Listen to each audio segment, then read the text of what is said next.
Pouring Takes. I'm Charlie Van. And I am Rayya. We are the best friend duo talking through all things sports, Dallas sports, pop culture, lifestyle, and having some great cocktails while we're at it. Be sure to follow us on our site, pouringtakes.com. It'll link you to all of our social, all of our channels. We are now on Spotify, Apple Podcasts, YouTube, Instagram, Threads, X. I'm probably forgetting something. Oh, Discord. Interact with us, engage with us, talk some shit. You know I like to fight. Yes, she does. All right, Charlie, here we are at beautiful Bryan Street Tavern in downtown Dallas on Fat Tuesday. Mardi Gras. Cheers. Mardi Gras, cheers. What is this beautiful sunset-looking concoction? Well, if it's Mardi Gras, if it's Fat Tuesday, you have to have a hurricane. I mean, that is essential, right? That is good, and it tastes like trouble. Ooh, Trouble Tuesday. I like that. I like that. Have you ever been to New Orleans? I actually have not. Really? I highly recommend it from what I remember of it. Sorry. But Bourbon Street, hand grenades, hurricanes, it's a lot of fun. And next year's Super Bowl will be there. So that it will be. Wow, what a tie. Yeah, I'm just saying, because could you imagine though, you have a Super Bowl and then you have Mardi Gras. I mean, I went during when it's St. Patrick's and it still felt like Mardi Gras 2.0. Like they just don't stop partying, Yep. which is fun. Can't stop, won't stop. I totally get it. Well, this is very tasty. Cheers. Cheers. Thank you again to the team at Bryan Street Tavern for taking such good care of us. We have loads to get in today. It should be a really fun episode. We're going to talk all things Super Bowl, including the actual game, some prop bets, some shots need to be had. We'll have some fun. We'll talk about the Cowboys' new hire, get into the Mavs a little bit with the trade deadline, and then round out with a big pay-per-view card this Saturday. So loads going on. Even though football is over, we are still here talking sports and talking drinks. Well, I still feel like even with football over, there's always Cowboys names. We know that. That's never going to stop. So we'll fill in them. But, I mean, Rayya, what a Super Bowl. Really, really fun and entertaining game. Obviously a very, very, very, very slow start. But it's like Usher lit a fire under everybody, got them all excited, and then the points came raining in. Yes, he did. Also, he is now, there's always memes. And now he's a meme when he had his shirt off, which that was a prop bet. Except we got the method of him taking his shirt off incorrect, which I was really upset about, by the way. I was looking forward to a shirt rip. Did you like before we get into the actual game, did you like the halftime show? There were some people that did not like it. I'm like, are you kidding me? If you didn't like it, then you didn't grow up watching Usher the way I did. And believe me, I'm an Usher super fan. Also, him opening up with Caught Up and that being not on the choices for the bets, brilliant. That's actually not a bad. First of all, I got to admit, I felt bad not remembering that song. Not that I don't know Caught Up, but like. No, I mean, it wasn't like a mainstream single or anything. It was like if you listen to Confessions back to front like I did growing up, that's the only way you'd know that song. Yeah, I mean, and he came out fire right from the get-go, and I'm not surprised. Very dance heavy. As anticipated. As it should. The roller skates? Yes. I love the roller skates. That was a nice touch. It was very different. Well, and, of course, last year we saw Rihanna. She was holstered. I don't know how she did that. I'm afraid of heights. So he didn't do anything crazy like that. But, I mean, it was a little snippet of what you're seeing there in Vegas with his Usher shows, I'm sure. Yeah, and then they announced the Lovers and Friends Festival, which is in Vegas, I believe, in May. Yeah. And it said Usher performing Confessions. And I was like... Very specific, very much here for it. Well, and I think we talked last week that I was like, Little John has to be there. And I said Alicia Keys had to be there. Yes, there we go. So we got that All one. right, drink to that. Cheers. Drink to that. And then the one surprise, Jermaine Dupri. Jermaine Dupri. In his little socks. But I haven't seen Jermaine Dupri in years. I didn't recognize him. I really thought he was CeeLo Green. I know. He did the head. Everything's the big head like shape. I just caught me off guard. And the one that really got me pumped, Ludacris. Did you notice the subtle tributes to Michael Jackson? Yes. Love that, because he said in an interview leading up to the halftime show that his favorite halftime performance was Michael Jackson, and so I love the little nuances that he incorporated. Well, and just how big inspiration Michael Jackson, was. By the way, his nephew is playing him in his biopic coming out. I think 2025. Oh, I just didn't saw even that. know there Yeah. was one. Okay. Yeah, it looks a lot like him. Just a little nugget there, but no. I mean, Usher, I thought delivered. When I saw those negative comments, like, are you kidding? Like, what are you expecting? Like. No, he definitely delivered, and every straight female that I have spoken to definitely had a good time. They were like, that halftime show was for me, the target audience, nobody else. Yeah. Well, like I said, I thought he delivered. What did you think, though, about Post Malone and Reba McEntire? I loved it. I think nobody missed on their performances. Yeah. There's nobody's walking away like Fergie. Yeah. Oh, well, that lives forever. I felt like Reba's national anthem went by faster than it really was. Yeah. I think the over-under was set at 90 seconds, and she was at like 120? Yeah. 118, something like that. I mean, I feel like every year they have it. Like, I mean, last year was Stapleton. He had a very emotional. I think hers was. I think Post, though, definitely. He gave it his own. Did you like spin. that jacket he was wearing? I was about to say yes. I want that jacket so badly. No matter what, he's still repping his team, the Cowboys. But did you see Brittany Mahomes had him like? Brittany Mahomes is just. Ugh, I can't. No words. Hey, it's the old Cowboys, right? But I love Post Malone. I loved everything about the entertainment. I will say the commercials were okay, but I feel like now better than last year. I don't know. I mean, I thought. Well, first of all, I'm kind of sad with the movie trailers. Now it's like, just go watch it online. Oh yeah, that was rude. The Deadpool thing. Yeah. Super rude. Yeah. So I'm like, well, what's the point? You spent all that. There were some. I love the Stone Cold one. I love the Arnold one. Yeah, the Arnold one was good. That was probably that was rated the top one by Watch Mojo, I believe. And then the one I liked was the Duncan boy band one with Tom Brady, Ben Affleck, and Matt Damon. I think I screamed when Matt Damon got on my screen, actually. I did like that one, and there's been more to it since. Which, there's a whole thing on TikTok. So, I've been watching the Duncan Kings. Yep. They just keep going. Well, and then here's one, because I know you like Michelob. Yes. The messy one. That was great. I didn't mind with Ted Lasso. Yeah, with Jason Sudeikis. I don't think a lot of them were horrible, but maybe it's just because you got to up it each year, and they all felt like super quick. Yeah. I also like that Doritos spot with the old ladies stealing the Doritos from the kid in the convenience store, and then what's her name, Wednesday Addams being. Oh, Jessica Ortega. Yeah, that's her name. Yeah. She's always Wednesday Addams to me. But yeah, I mean, there were a couple good ones. I mean, as someone who works in like marketing, PR, advertising, or whatever, like that is my favorite thing to pay attention to. Even though I'm a sports girl, I'm like, okay, who put all this money down? Can we talk about Jesus getting? Oh, I know. Jesus got an ad. That was a little bit talked about. Jesus has millions of dollars. He has millions of dollars. Yes. He did. That was a big topic. I mean, there were some very eccentric ads for sure. Yeah, I mean, I just think overall, like, the entertainment level this year, though, I will say, like, it was pretty top notch. Yeah, it was a good time. And, not only was the entertainment entertaining, but the actual game itself got very entertaining going into overtime. Yeah. Lots of controversy on the overtime portion, but let's talk about it real quick. Yeah. Let's not get too crazy about it. Tell me something you really enjoyed from the game itself. Honestly, I loved both defensive effort on both sides. Mm-hmm. Like, did you die inside when Randy Gregory sacked Patrick Mahomes and you were like, "Damn, Randy Gregory"? I know. Like, where were you? No. I was actually happy for him. I mean, like just to see him go on and to be able to do that, and I mean, of course, yeah. I kind of miss what he did here. I mean, I think he was always a good benefit here, but.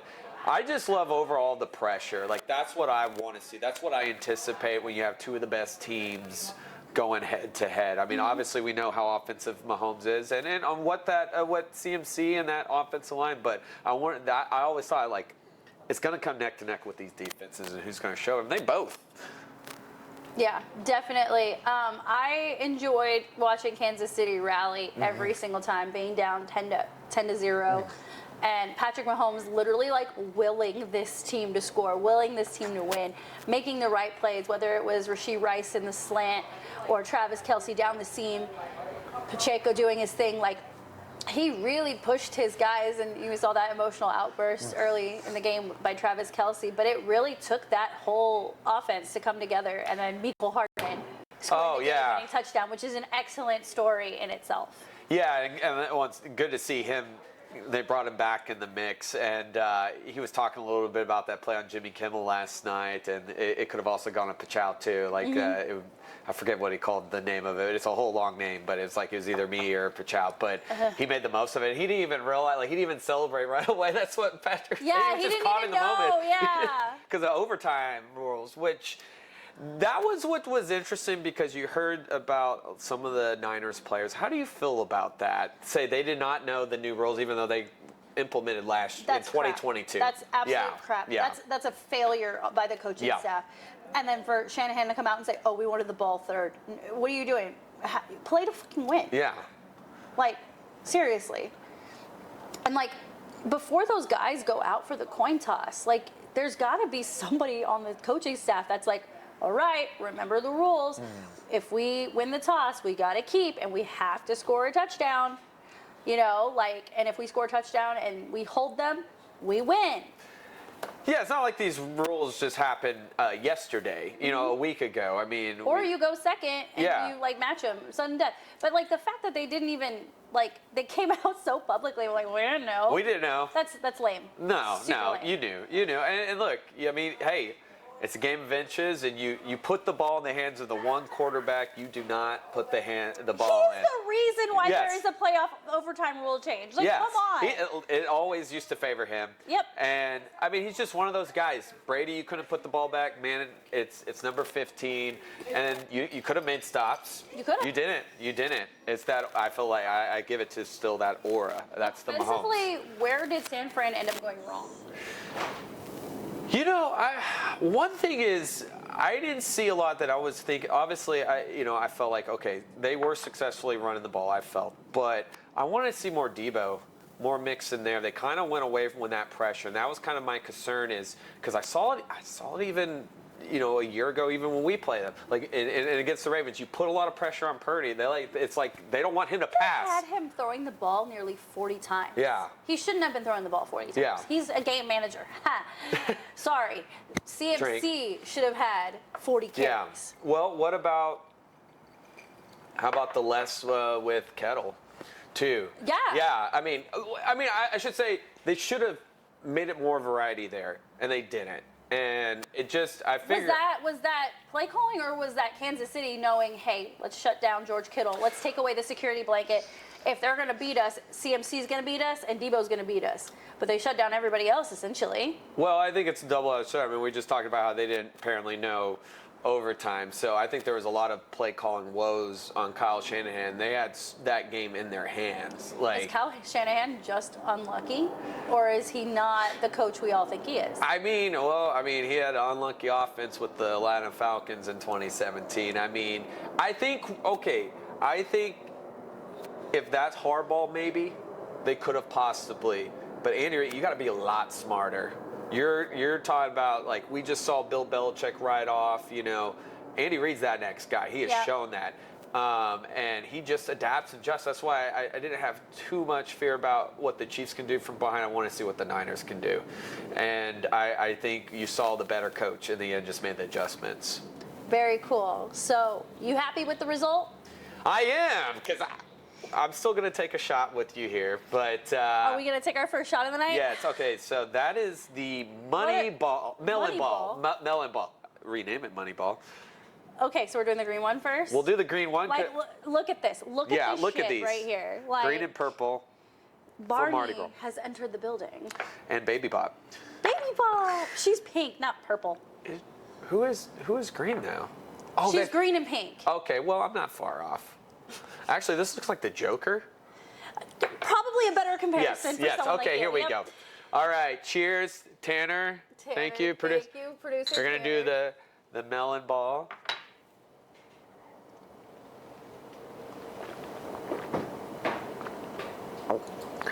That's a big old shot. That is a really big shot. That was money.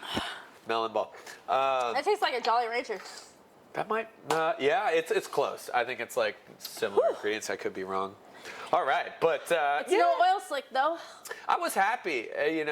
It was funny because I was talking to you right before we recorded, and I was at Over Under we were watching, right? Mm-hmm. And they had a thing that was like, "What is your final prediction?" And I put 21-19. And then when I saw it, I was like, "Oh my God, I'm never close." You were very, very close. But in terms of like the prop bets, you pretty much swept me. Like there were very few that I also won. Like you smoked me. You got the coin toss right. I'm no Mystic Mac, Mystic Chuck over here. You got the winner right. I'm trying to remember. You got Taylor Swift's appearances.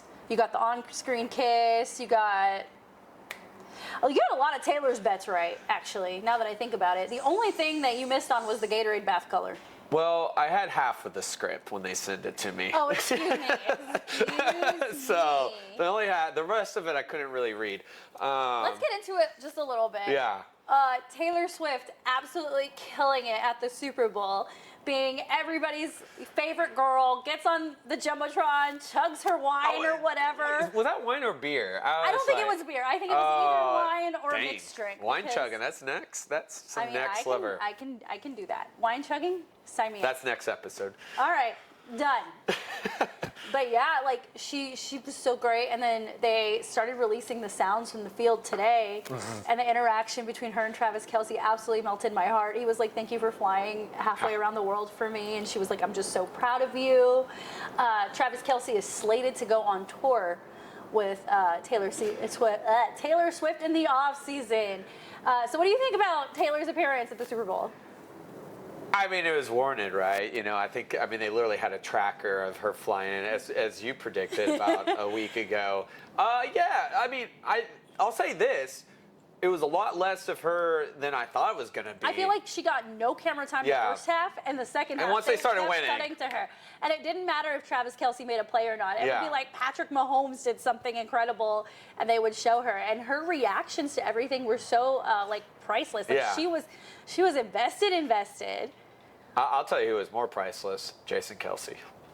Yeah. He's got the Lucha Libre mask on. He's just living his best life. No, I mean, I thought it was. I like the balance of it. I mean, I get the marketing. I'm happy for them, but at the end of the day, the focus is the team. But okay, I have a question for you when it comes to relationships.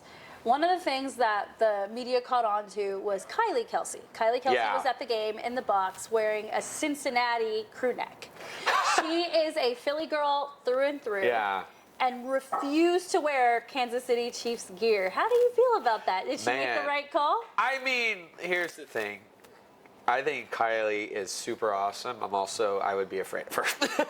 She's a big girl too. She's over 6 feet tall. Well, I mean, I think she definitely lays down the law in that household. I just hear about when he was talking about he tried to put on like Tropic Thunder, and you're like, what are you doing? Like, it's interesting, Cincinnati, because they both went to Cincinnati. Oh, I'm sorry, my brain went to the Bengals. University of Cincinnati. Yeah, my brain. I was like, that's on me. Cincinnati Bearcats. Well, I mean, she's still showing support. That was the team doing it in her way. That beat, and she's I think she grew up in Philly, right? Yeah, that's what I said. She's a Philly. Yeah, so there's some bitterness there. She might not be texting Travis all the time after that.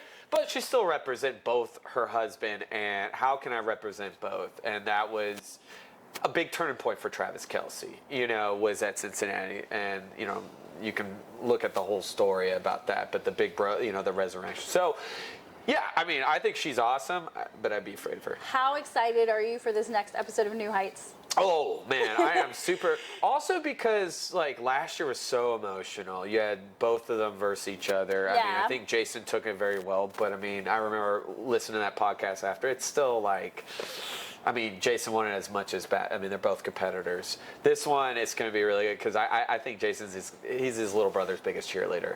Yeah. It'll be really interesting to see if Jason does come back to football next year. But in the meantime, congratulations to the Kansas City Chiefs. Great season, back-to-back champs. Last question before we change topics here. Is it way too soon to say three-peat? No. And because I think, we're looking at, we just closed the chapter on Brady last year.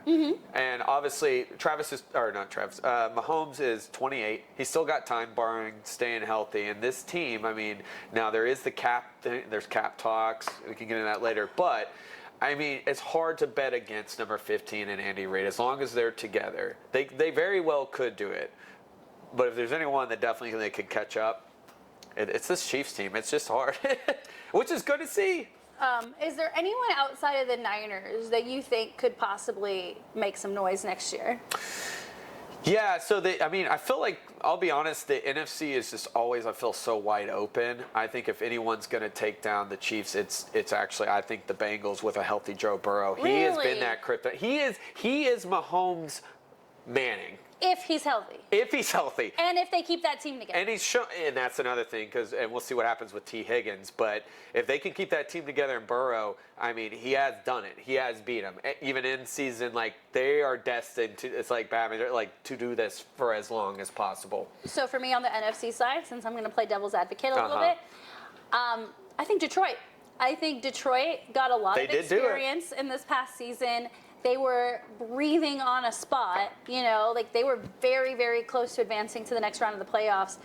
I think Dan Campbell learned a lot. I think we're going to see him make a little bit more sensible decisions. Although I'm a big fan of risking it to get the biscuit. Yeah, I think there's nothing wrong with that. You risk big, you win big, right? But that team is so young. They're coming together nicely. Jared Goff has been all the way before. Granted, he lost, but he's been there before. I think they have the right pieces in place. Maybe they're 1 or 2 free agents or 1 or 2 draft picks away, but I could definitely see Detroit making some noise next season. Can I follow up to that and say, what's your wild card pick on that side? I'll tell you mine. Okay, you lead off. You seem so excited. Another team that also in season with the whole team healthy, because I'm not taking anything from the Lions, but that first game, no Kelsey. The Packers. Yeah. That NFC North is I think they have a better chance than Detroit in the end, because I do think they're so young, the weapons they have, and LaFleur's a little bit more strategic and a little bit more X's and O's. I do love Dan Campbell's passion, and I'm rooting for him, but you got to be strategic. We saw that, and if you zig when you should have zagged, you're not going to beat Mahomes. Well, like we say, it's a 17-game season. Yeah. Anything can happen. Now we just wait till draft day. We've got free agency coming up. We have the first round of cuts. We'll have the draft. We'll have the next round of cuts, and then before you know it, we'll be at OTAs. Are you sad though? No NFL? I'm a little sad. I mean, I actually am not sad. Why not? We live in Dallas. We have the Stars and Mavs now, and I know. especially with the news with the Mavs and the Stars kind of heating up in the right direction. I think we could have some fun this winter. What do you think? No, I think recently with the Mavs, I'm actually really giddy right now. Yeah, and then before we know it, pitchers and catchers are about to report. Hey, by the way, speaking of that, happy birthday to pitcher Nathan Eovaldi, Team Aquarius over here. Oh, yeah, he's one of your people. That's I know. right. Charlie, big birthday Saturday. It's happening. It's going down. No, I know. There's a lot to be grateful for, and I think we're lucky to be in a city like Dallas where we have all this fun. So. All right, so let's drink this purple people eater. Yeah. Cheers. Cheers. Jesus, what take the wheel. It's purple. I blame Tanner.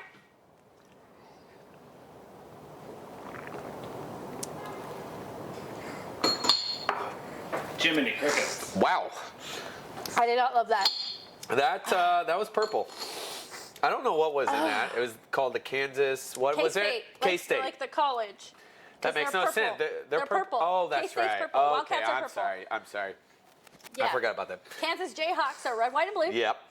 K-State is gray and purple. Whew, that one, I think. You're going to need to know that for March Madness. Ooh, I March know. Madness. Ooh, we're going to have a bracket episode. Yes. Oh, that's going to be fun. We're going to make our brackets on Remember camera. when Abby and I won we got the closest in our fantasy league? Yeah. Yes. So Charlie and I are in a fantasy football league together that I'm in charge of. And in the off season, sometimes We'll do the bracket challenge together, and that'll determine our draft order. So we'll see what happens.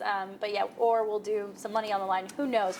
But I think it'd be fun. I think it'd be fun to be picking our brackets. Heck yeah! I love March Madness. You know, it'd be even more fun. And I'm just throwing this out here. What if we did like a Twitch of us watching that first round? Because crazy shit always happens in that first round. Big fan. I love it because I mean every year. That's why I can't I'll do a bet with us. Home.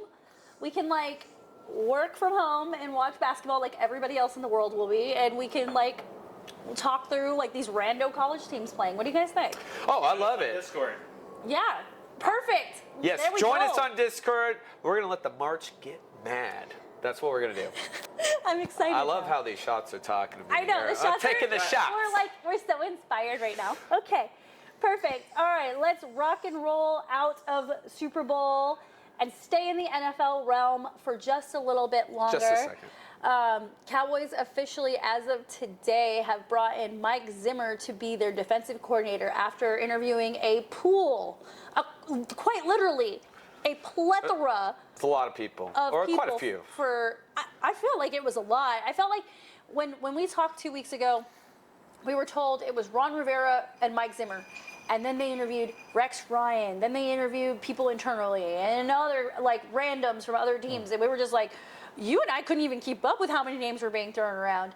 But in the end of all the drama, even though Rex Ryan said on an ESPN spot, he was like, the deal's not done yet. I'm still in contention. Oh, he wanted it so bad. He wanted it. Which is interesting because we let his brother go years ago. I guess Rex there's a bet. is so much smarter than Rob. He is. And I mean, that's odd because did he want it because he wanted to be necessarily coordinator or because of what the stakes are going into this season and he wants to get back to be a head coach? I think he does want to get off of TV. I think he misses coaching.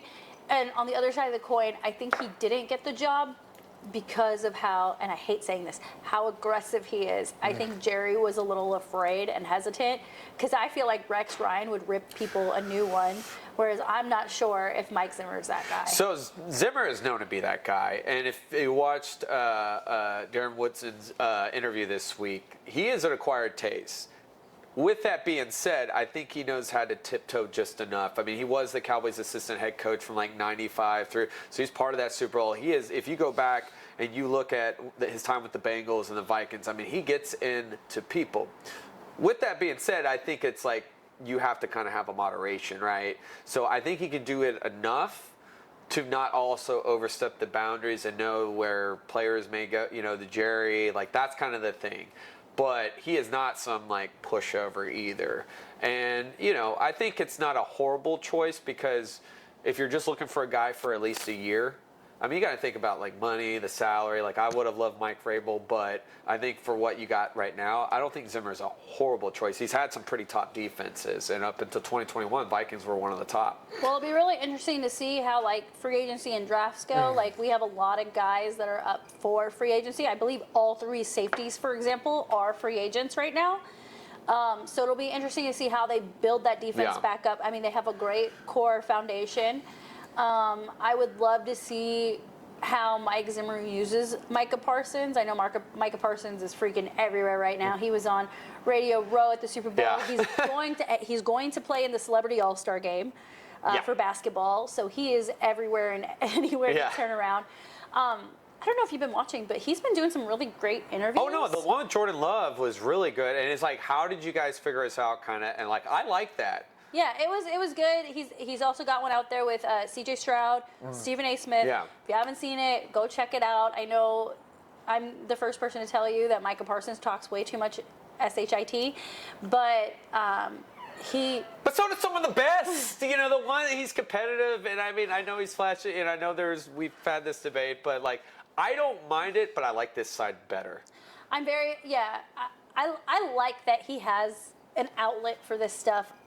How he uses it, a little questionable, but the way what he's doing right now, big fan. I like the digesting the season. I like breaking down the season. I like talking to other players who beat us or are up and coming. I think that makes a lot of sense. I think in season it's a little rocky and rough because we should have done X, Y, Z. Or, I'm the best in the world. I can beat Tyreek Hill in a sprint. Whatever. Stop. But I like what he's doing now. Well, and even bringing on CD, and they're talking about the penalty. They're addressing as buddies, as teammates, and like I think that's good. It gives a good insight. Look, it's hard to not getting this because this would have happened in the 90s if this was a thing. I mean, believe me, there are some guys. I think I'm surprised Dez back then, but now it's written off. Like, it doesn't have to be all fun and games like New Heights, which is great. I mean, he's a passionate guy, but I think turning the over. The only reason why New Heights is so successful is because Cavis Trelsey. Cavis Trelsey. That is the alter you got to drink. Travis Kelce. We is created. a winner. That's his.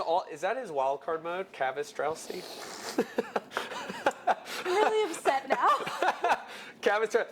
Either way, I agree with you. I love the interviews. Like, I think it's good, and I mean, we'll see what happens. I mean, there's so much in this next month that we're gonna see happen fast. Yeah. With contracts and stuff. Well, looking forward to it. We will have a draft day episode. Yes. When that beautiful day, aka my Christmas, aka the day after I watch Draft Day every season and know that movie. Great movie. It's in my top 5. It's the best Cleveland Browns team ever. You know what? In Dallas, they win. Yes. And actually, you know what's funny? Because, Dennis Leary comes from the Dallas Cowboys. He's a former, in the movie, he's like, I won a Super Bowl with the Cowboys. Like, when was that? Is this like... I know, it's like, Yeah. I know exactly what you're talking about. But yeah, and, you know, Lamonte Mack, no matter what. Anyway, okay, out of football, into basketball. Trade deadline for the NBA was last Thursday, and we were shaking in our boots, being convinced that the Mavs were going to stand pat with the team they had. After moving a couple pieces, including free agent signing Grant Williams, a first-round pick, as well as Seth Curry and Richaun Holmes, we came back with 2 huge pieces. And by huge, I mean by the size of these men. They are tall. They are pretty boys. big. They are pretty. They can help me like at least reach the top at Tom Thumb. There's some of that I can't. Never mind. So if you've been with us over the last few weeks, our wish list in the trade deadline was guys who could rebound and play defense, and that is exactly what we got. How would you grade the Mavs trades? I'm gonna at least say like a B+ for sure. I'm kind of one of those like it's hard for me to like do like a, but I feel like we needed them, and I think it was a great move because we're like you said, we were shaking our boots. We're like, are we even gonna do anything? We're sitting at the 8th spot. We're gonna be a play-in team. You know, when you have someone like Luka, you have someone like Kyrie. You shouldn't be the 8th seed. No, you shouldn't. And I know the West is competitive, believe me. And there's so many great teams out there, like Minnesota and your Phoenixes and your Clippers. But, you know, I feel like the Mavs should be top 4, top 5 in the West. They should be. They should. I mean, you got arenas are like MVP for Luka. I mean, they are. But we're not dumb either. We knew that there needed to be that added. And we wanted the big guy. We got him. Were you surprised that we were able to get this double package coming in? So the thing that honestly surprised me is how quick the Mavs were to pull the trigger on Grant Williams. They looked at him and said, you know what, this was our big free agent signing in the offseason, and it's not working. Yeah. I believe they benched him a few weeks ago, took him out of the starting lineup, and started messing around with different pieces. Fun fact, we have a 5-game winning streak right now. There we go. So, Here, drink to that. Fuck yeah. Shit. I was going to high five, but then it's like, we have drinks, so but we'll high five there. There we go. 5-game win streak. So, you know, Jason Kidd's over here turning whatever knobs he has. Kyrie coming back from injury. Dwight Powell still wearing those effing goggles. Her favorite player. Go back to Canada. Anyway, yeah, so I think that's what surprised me the most is the fact that the Mavs were willing to pull the trigger, and they traded away a protected first-round pick from, I believe, like 2030, I want to say. I'm fine with that. So that tells me that the front office sees what they have. They are hearing Luka. They're seeing Luka. They're like, you know what? Luka's still in his 20s. We need to capitalize on this time, something that the Cowboys refuse to do. But so you're saying they listen to their fans? They listen to, not the other fans. You know, fans... yes, have a say, but at the end of the day, I understand it's a business. You don't do what the fans tell you. You do what's best for your team. And what's best for the team is to maximize Luka's capabilities. And how do you do that? Get him help. Yeah. What do we need help with? Rebounding. Trade for 2 really huge men. Here for it. Yeah, PJ, Washington and Gafford, I mean, both. And from day one, they got here was it Saturday? They both had outstanding games. Yeah. Went right in like they've been part of this team for like that's so interesting how they just got into the rotation like that. And just like they've been here for a while. They were excited to play with Luka. They were excited to play for a team. PJ Washington coming from the I want to say New Orleans Hornets. That's the not Charlotte yes. Hornets. And Daniel Gafford coming from the Washington Wizards. Yeah. Okay, on the other side of the coin, a lot of things that are being talked about right now are players who didn't want to come to Dallas, didn't want to be in Dallas, players who have already been in Dallas and didn't want to come back. Dinwiddie. Spencer Dinwiddie was on record explaining why he chose the Lakers for a buyout over the Mavs. Kyle Kuzma rejected a trade to the Mavs.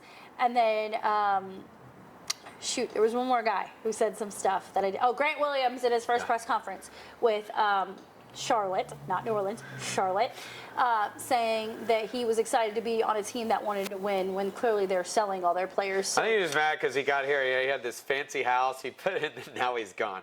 So I get that you're salty, but the comments that really stuck with me were Spencer Dinwiddie. Yeah. I think Spencer Dinwiddie's time in Dallas was actually very positive. He seemed to really like playing here. He got along with Luka. He got along with Jason Kidd.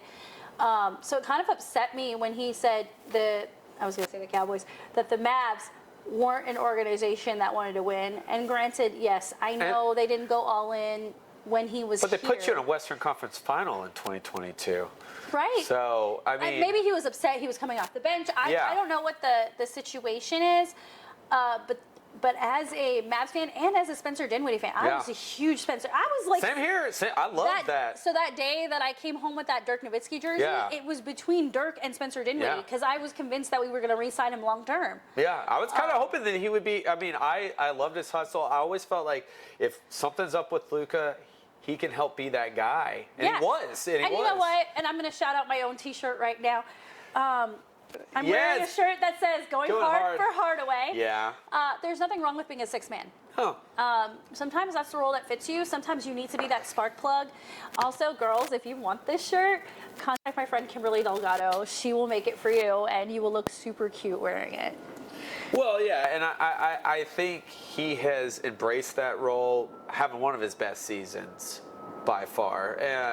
But yeah, with Spencer, I was a little sad by that. I was a little disappointed by that. I liked him. I thought he added a lot. But you know what? Hey, he's where he's at, and I think the Mavs the ceiling is getting higher right now. Yeah, I agree. I think we're only going up from here.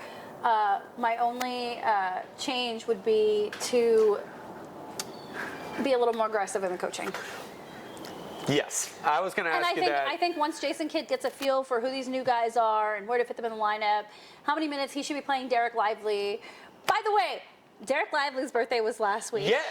The fan reception when they put him on the Jumbotron to sing him happy birthday, like people love him here, and I'm very happy about that. We've been waiting for a man like Derek Lively for a very long time. Yeah, I've been waiting for another Aquarius to come to Dallas, so. You Aquarii, y'all stick together. I get it. I get it. I love Derek Lively.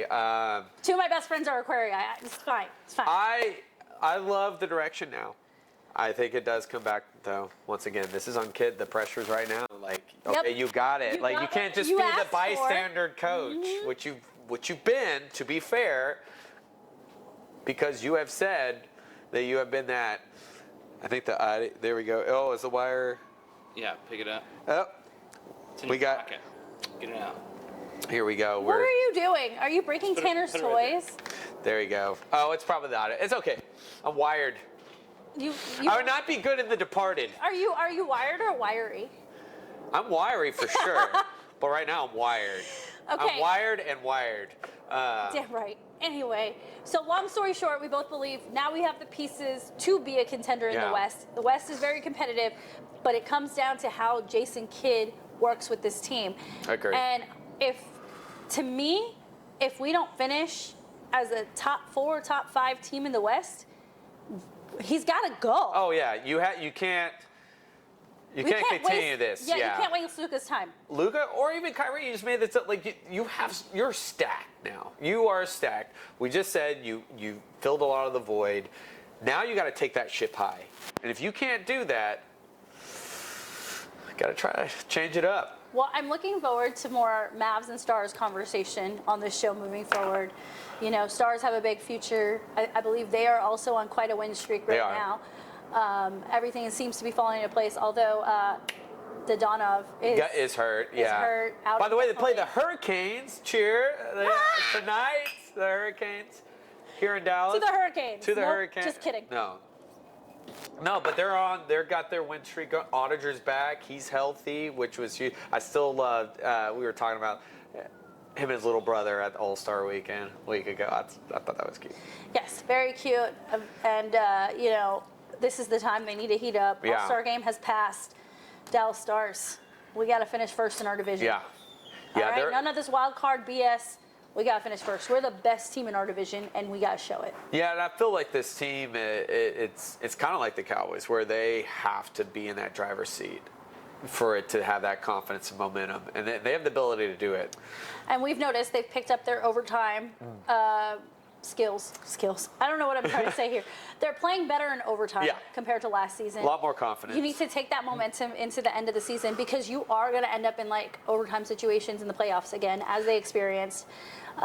So it's good to see them like progress from last year. I think this team is slightly better than last year's team. Now it's time to show it. Well, and they added some good, Matt Duchene is doing great. Their defenses got better. I think the thing with overtime is they're more calculated, more strategic, and what you need to be. And so that just shows you the growth, and hats off to Pete DeBoer for adapting. It's that third line. That third line is who's winning you those overtime games. It's Harley, it's Duchene, it's it's those guys that you don't hear about. It's not your Sagans, it's not your Bens, it's not your Hints. It's the guys towards the bottom of the roster, and we are very, very, very thankful for you. If we have the best third line in hockey, then we're doing something right. Oh, that's what you need. Except for that Hints triple hat trick back in December. That was great in overtime. Okay, I know. Hints is your favorite player. Your third line is what you need, and we didn't have that last year. So I'm excited. Like I told you, Mavs and Stars, we have something to cheer for. Weird. You gotta let the Cowboys go. We gotta let it go. Make like Elsa and let it go. Can we? Can we though? Yes, we can. It's like Stockholm. It's like that long. Look at me. Can we? We have a championship team in the Texas Rangers, right? Mm-hmm. We got one. We don't need to hold on to the X. This is therapy, folks. Hold on. Seriously, that X is holding us back from our potential. Yeah. We can seek other teams to be fans of, to push us to the next level and be better versions of ourselves. Well, our prediction was the Stars. The Stars would be the next team to win a championship. Heck yeah. And I am fully behind that, and I can't freaking wait to see. The stars are high. Shoot for the moon. If you fall, you'll end up among the stars. There you go. We're philosophical here on Pouring Takes. That's not because of the Hurricanes or the shots by any means, but... All right, speaking of stars, big UFC pay-per-view. Heck yeah. UFC 298, getting closer and closer to that 300 card, taking place in Anaheim, California. Why did I say that with a country accent? I don't know. Because you are in Texas, and everything's got a twang. So this card is actually really stacked. It's really exciting. Our close personal friend, Jeff Neal, will be on the card facing off against Ian Gary. I pulled about 5 matchups for us to talk through. The first fighter listed is the one that's favored with the exception of Jeff Neal. He's in the red corner, but he is the underdog. The rest of these guys in the red corner are the favorite fighter. So we don't have to go super into detail, especially with the first couple, but I think the last 2 we can talk through a little deeper. So I'm just gonna jump in. So, prelim main event is between Lemos and Dern. This is a bout at strawweight. Yeah. Mackenzie Dern has been one of my favorite fighters for a very long time. Jiu-jitsu genius. Lemos has come on really, really strong in her last fights. I believe she's won her last 3 or 4 in a row. She lost to Wei Li back in August. Oh, okay. Yeah, for the title. But that's not, Wei Li is a beast. Wei Li is... It's a beast. And you're going to see Wei Li at 299. No, 300. She's on the card for at 300. But this is a very, very interesting matchup because, like you said, Lemos just fought for the belt. I would call this a title eliminator almost because if Lemos wins, she'll get another shot. If Dern wins, she moves up in the rankings. You, like me, got to watch Mackenzie Dern rise through the ranks of... Right here in Dallas. Yeah. At LFA. At LFA, yeah. Yeah. So I know we have like a weird special attachment to her. How do you see this one go down? Well, originally this was supposed to be Tatiana Suarez's spot, and your girlfriend. and we won't say that. I like Patchy Mix. I didn't say that. She said that. I am a big Tatiana Suarez because I'm a fan of wrestlers and just her story, and we wish you a speedy. And she was on the episode of The Bachelor. Yeah, and The Bachelor. Yeah, we wish you a speedy recovery. This is more of a huge fight, I think, for Dern. And here's the reason why. I think even with the Lemos win, she needs another one after Whaley dominated her. But Dern is one of the best on the planet. She submitted, go look up Gabby Gonzalez. She's a tactician, and no surprise there. But you Lemos, go to the ground, you're screwed. But Lemos is dangerous on the ground too, and actually in her fight with Whaley, she had a nice Darson and lost that. But this is going to be. I think this fight does go to the ground, and that's what I love. Some people won't like that, but this is MMA at its finest with the grappling. Yep. This is like female Hoist Grace and Mackenzie Dern. Yep. And Lemos, who's a black belt too, high level too. So and they're both Brazilian. And they're both, yeah. It's going to be interesting. Now Lemos is a hard hitter and a power, but Mackenzie's no slouch. She's gotten better at her striking. She's long, she's rangy. But I think she gets it to the ground. I think that's what she's got to do. Yeah, I fully expect this to go to decision on the ground. I think Mackenzie Dern can hold that control time. It just depends on how much damage she takes on the feet. Mm-hmm. And personally, I just want Mackenzie Dern to win.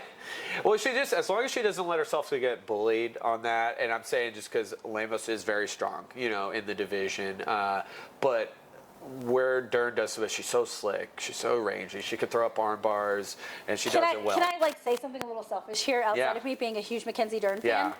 For women's UFC, women's MMA, the fact that Whaley has been such a dominant champion, and I love Whaley. I follow her on Instagram. She's got the funniest content. She is one of the strongest women. She picked up Francis Ngannou. Strongest women I've ever seen in my life. I would rather see somebody else take a shot at her than another repeat. Yeah, no, I totally agree, and I think Dern has been outside. And I'm not done. Oh, sorry. And I think Mackenzie Dern would be a great face for UFC, for women's UFC. I feel like ever since Valentina lost to Alexa Grasso, and I love Alexa Grasso, but Valentina is my favorite fighter of all time. And Amanda retiring, there's not a woman that you're like, best UFC fighter. It's Amanda and then Whaley right now. And obviously I want Valentina to come back, but that's a different story for a different day. But I think having someone like Mackenzie Dern who can handle the spotlight, who is comfortable in front of the press, who can attract a larger audience, if I may. I'm just looking at this from a PR marketing lens. I think she's talented. She's an amazing black belt. But it's a great move for the UFC if she does get this win. Can I tell you the reason in the beginning is, and I saw this with Macy Barber, is that quick rush because she was finishing. So in the beginning, I think there were some mismatches. With O'Malley, they built him up. They built and built and built and built. Yeah, they did. And then despite his injury. Despite injury, O'Malley, they built him up. With Dern, I think Ronda's gone. We need, whether it's Dern, whether it's whoever, and they rushed her in. But now you see the maturity too. You see the calculation. You see that, and it takes time. And I think she's at the right spot. And I hope she does too. Nothing against Lemos, because I think if she's gonna make a run now, this is it. I would love to see her fight against Whaley. Yeah. All right, so I guess we're both rolling with Dern. Yes. Okay, next one. All right, you're gonna have to help me with pronunciation because in my head it's Divashali. Yes, we're talking about Merab Divashali and Divashali, the Machine, and Henry Cejudo. So I'm not the biggest fan of Henry Cejudo. Did you see the latest thing on the countdown about how he fired his coach? Do you think that's a stunt, or do you think that because if it's not a stunt, that's screwed up. That's something that needed. That guy's been with him when he was in Olympic trials, before MMA, and has gotten him to the title twice. With Henry Cejudo, there's a level of entitlement, right? The Triple C. It's I got my gold medal. I won my belts. I won 125 and 135, and then I stepped away for a little bit. Why'd you come back? What did you have to prove? Yeah. You did everything you could in this sport. Why are you here? Yeah. You are, you're overmatched. Do you need a paycheck that badly? Well, I mean, I think with the wrestling thing, that's going to be very interesting because at the end of the day, I mean, I can't ever Henry Cejudo because he is at the highest level. I think the reason with the Aljamain loss is Aljamain made those adjustments and the well-rounded, it was a tick-for-tat fight. Difference with Merab is just the speed and that pressure and that overwhelming. What is he going to do there? Like you said, if you're not in that, Merab is. If you had to say between Aljamain, Merab's the better wrestler. I was going to say, isn't Merab Aljamain's teammate? Yes. Yeah, and the whole reason why they didn't fight. Well, and I think without his coach is, if you ever watched that Ultimate Fighter when he took on Benavidez, that coach, his high mind. And so to just throw him out just because you zigged and zagged, it wasn't a bad showing of you. I mean, just Aljamain made a little bit more adjustments All right, in the end. so we're both going Merab. Yeah. The mission. By the way, I love Merab. Remember when he threw on Sean O'Malley's Thriller jacket? That was funny. Yeah, I love Merab. He's quite a character, and I also... It's his time, too. Yeah, exactly. With Aljo moving up to 145, and even when Aljo was champion and Merab's in the top 3, he said, I'm not touching that. That's my teammate. This is his moment. It is what it is. And then when Aljo moved on to 145... it's Merab time. Yeah. And I'm here for it. Yeah. No, I'm excited. But it's a good test for Merab, though, right there. So. Oh, Tanner has presents. Oh, more hurricanes. That's right. All right. Thank you. All right, now our guy. The camera. There we go. Oh, nuts. All right, it's okay. There we go. Hurricane. All right, so moving on. Jeff Neal and Ian Gary. This fight has been set for a very long time. Yeah. They were supposed to meet earlier, as in later last year. Yeah. And then Jeff ended up pulling out due to injury, and then Ian Gary was going to fight Vicente Luque, and then pulled out because he had bad flu. Really flu. Got super, super sick. There was a lot of trash talk between these two. Ironically, I feel like they've become more amicable over time. Yeah. The trash talk has become very respectful. Yeah. Which is a very weird thing to say in MMA, by the Yeah. way. I love them throwing the digs at each other. Jeff, personally, to me, I feel like he's in just a really great headspace, just based on what he's posting on social media. Also, his new shirts are so cool, Yeah. and I really want one. I texted him and I was like, "Can you put this in a crop top for me, because I need this." Yeah. Yeah. But at the end of the day, Ian Gary is the new pride of Ireland, with Conor McGregor doing Conor McGregor things. We don't need to get into it. He's got a lot of support behind him. He's a great trash talker. He's a great fighter. Yeah. And then you got Hansa Steel on the other end, who's had some really, really great fights, taken some really rough losses. Just fought one of the best, top contenders right now, Shavon, and despite the end, I mean, I was gonna through say, everything. Fight of the night. Needless to say, both these guys are bullet trains headed for a major collision, because I think the winner of this easily could be top 5. Yeah, and in the welterweight division. And here's the thing, though. The only thing, though, with his ceiling is very high. He's late 20s, I think now. Long, rangy, beat Neil Magny. Looked really good against Neil Magny. And Jeffrey's my age. But Jeff hasn't had the negative aura around him, the whole in and his wife and the WAG thing and Sean coming after him. That's one thing Jeff doesn't have to worry about.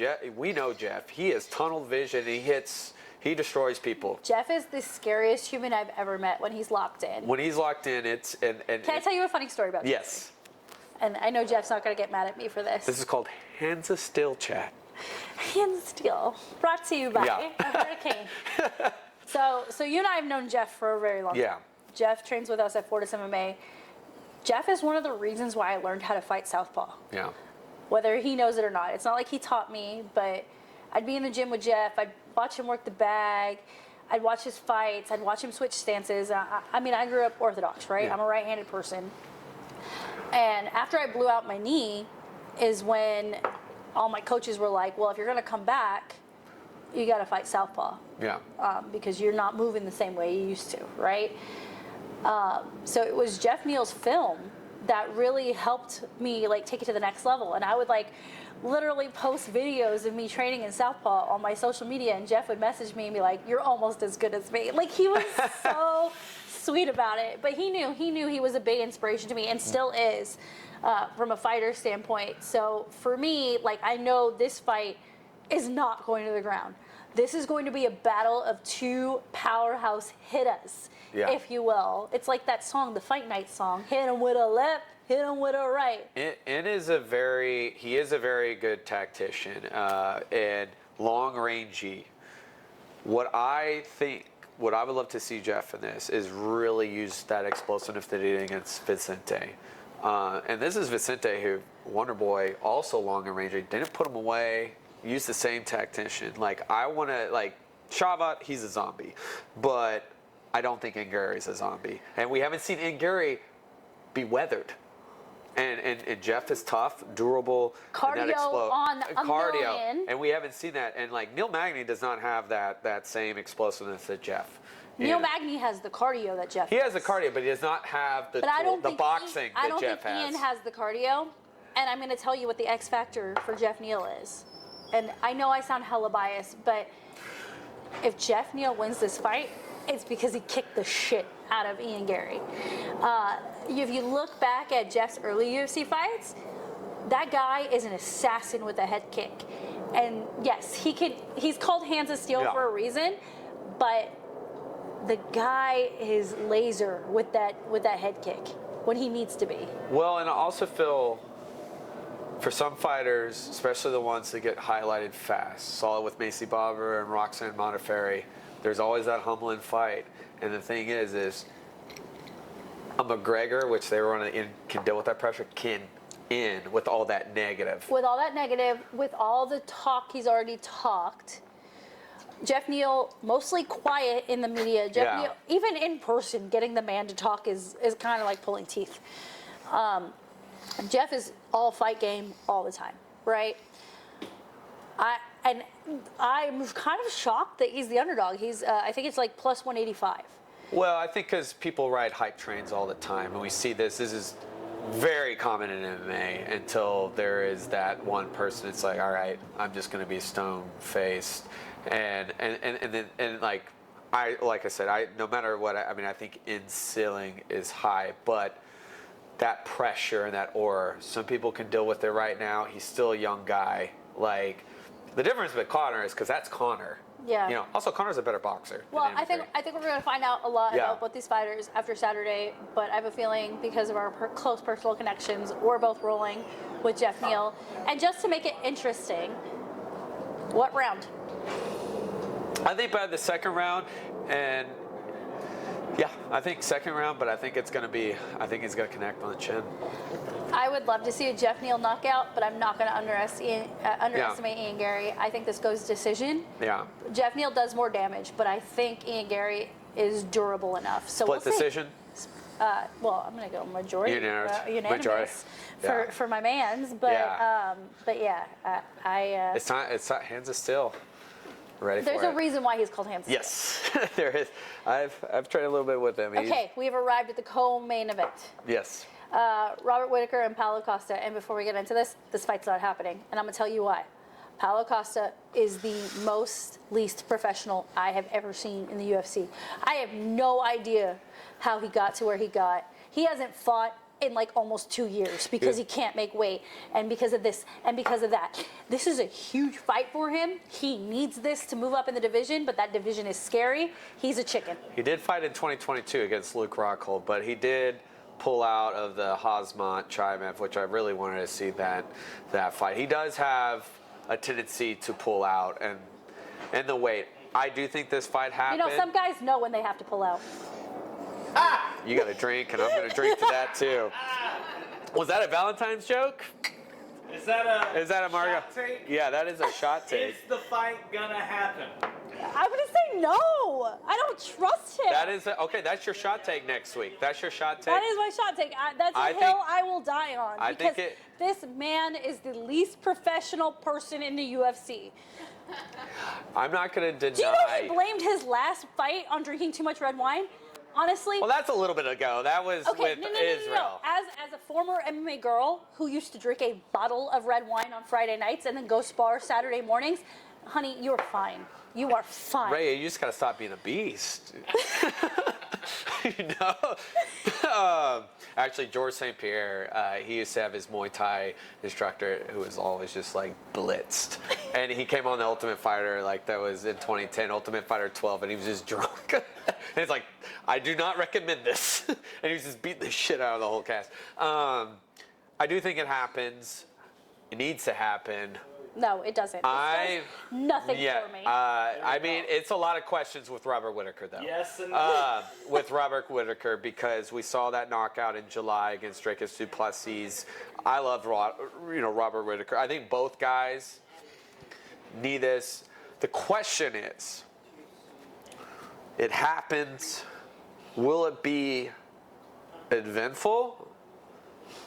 I mean, in order for that to be eventful, it has to happen. It's gonna happen. Okay, Robert Whittaker is gonna face himself in the co-main event. I would love to see that, actually. Have you ever seen Liar Liar, where Jim Carrey beats the crap out of himself? Okay. All of that to say, I don't think this fight is happening. All right, that's your shot take. Charlie thinks Robert Whittaker is gonna win. Yes. Rumplement's on the line. Ew, gross. Oil slick. Make it an oil slick. Tequila shots. She's. But seriously, in terms of the 185 division, this matchup literally does nothing for me. Whether it happens or not, there is too much talent at 185 right now. I think Adesanya is next up for Du Plessis. I think Strickland will get another shot at Du Plessis. It'll be either or. This fight does nothing. I think Sean if this fight happens, he'll face the winner of Whittaker and Costa. I don't know. You're the champ. Aren't you entitled to an automatic rematch? Well, no, because you didn't dominate. You didn't win. You didn't defend your title. You lost a split decision, and you didn't dominate Dricus du Plessis, so you can't. Like, Israel makes more sense because he's been a dominant champion. Sean was a hot cup of coffee for a second. What, cup of coffee? Yeah, so... well, it's true. I mean, Dana. I mean, and let's get it moving. But seriously, all of that to say, this fight doesn't matter. Literally, whether it happens or not, doesn't matter. Shouldn't be a co-main event. Kind of annoyed by it. Just saying. All right, we've arrived at the main event. Let's go. This is what I care about. For the 145 belt, Alexander Volkanovski, champion, versus contender Rayya Topuria. From Spain. From España. Topuria. Super explosive. Yeah. Super fun to watch. Team Georgia, by the way, that's his background, was training and wrestling in Georgia, which, by the way, has some of the one of the best wrestling country. Yeah, we mean the country, not not the state, not Atlanta. Just saying. Volk dominates at 145. Has a little bit of a hard time fighting at 155, as you so eloquently explained to me before this. Volk's actually one of my favorite fighters all time, former rugby player. He was 240 pounds. He's my height, maybe shorter. So stacked, so meaty, runs through walls. I got to see him live against Max Holloway for my 29th birthday. His skill, he can do everything. He's so well-rounded. That's why he's been the 145 champ for such a long time. But this should be a fun one. This should be really fun. I'm concerned. And here's my concern, is he got knocked out in October. Like, pretty bad. Head kick, which I know he took that fight on short notice. Doesn't matter. You get knocked out. And now we're here in February. I still feel like that's pretty soon. Topuria is long. He's tall. He is rangy. Man, I really thought you were going to say long and hard. All right. Well, we're just spicing it up. Just like the shirt. Hard on Friday. It doesn't say hard on. It says going hard. All right. This is our Valentine's episode, day early. Sponsored by not Blue Chew. Trojan? Paging Trojan? This is why we had, look at these shots and these drinks. No wonder. They were really big shots. Yeah. It's the shots you don't take, right? Oh, here's a shot. It's hard to go against Volk. I'm just worried with the timeline from the knockout And Ilya, like you said, is so explosive. He is long-rangey too. Do you know how you beat a long-rangey guy? And I'm not making a sex joke, by the way. I feel like no matter what we say, this is... Leg kicks. But Volk doesn't throw a lot of leg kicks. He did against Max Holloway. A little bit. But I feel, though, Max doesn't utilize... Like, Max can be explosive. He did not utilize that as well. But here's the thing. Topuria, way better grappler than that. And that's the one thing. And he is a strong grappler. Look what he did at Bryce Mitchell. And look how Volk slipped out of that choke from Brian Ortega. Yeah. Clearly, we have divide here. Look at us. No, I love Volk. I'm just saying. I think though, because it sounds like you're arguing for our visitor here, our contender. Our visitor here. Like, is he from our blue UFO? corner. He's from Mercury. Sorry, in my head, Mercury's in retrograde. If He's coming from. If you're the champion, you got yes, a home it octagon. ain't So yeah, you're going for the contender, yeah? How do you say Ilya Torpedo? Nope. I thought you were going to say Topic. No! Ilya Topuria. Okay, so you're going contender, I'm going champion. I'm going TKO. You mean third round. Yeah. Third round, that is bold. Yeah. No. Volk's going to get him. Volk is going to get him. Even if it goes to decision, I am rolling with Alexander Volkanovski. Shot take. How many shot takes do I have now? It's like 3. Yes. You're adding them up. See? This is what happens when you're a strong, independent female, you guys. Well, hey, you know what? I'm going to say this. She always says we agree on things, so like. No, I love that we're not. And get me no, I love Volk. I'm just worried after October. That's still a short. Turnaround. He's a good fighter. Good fighters have amnesia. I have the brain damage to prove it. Anyway, be sure, tune in with us next week as we break down what happened in UFC 298. See if the Mavs kept their hot streak going and if the Stars are rocking and rolling. And whatever else we can come up with. I think we have another fight night coming up. We got teammates on the horizon. Lots of guest stars, lots of bars to visit. Follow us at pouringtakes.com. Subscribe to all of our channels. Follow us on all of our social media and engage with us on Discord. Have a great night and enjoy your Fat Tuesday and good luck with Lynn. Mardi Gras.